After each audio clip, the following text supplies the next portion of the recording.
بتعرفوا انه هذا مو شكل الشيطان الحقيقي، والشيطان في الحقيقة شكله جميل جدا. كتير ناس بفكروا انه الشيطان هيك بيكون شكله بخوف ومرعب، بس في اشي عنا في حياتنا الحقيقية اللي احنا فيها في شيء بيشبهه، راح اوريكم اياه كيف شكله في الحقيقة.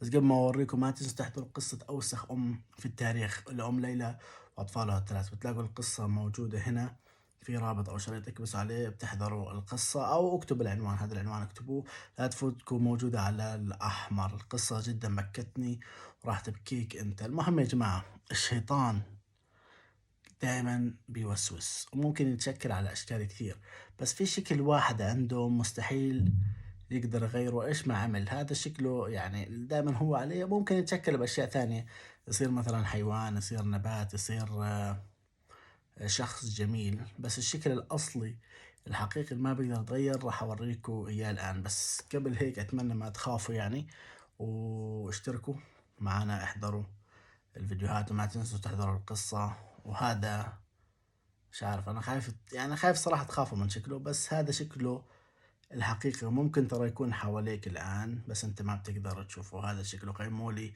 شكله من 10 بالتعليقات.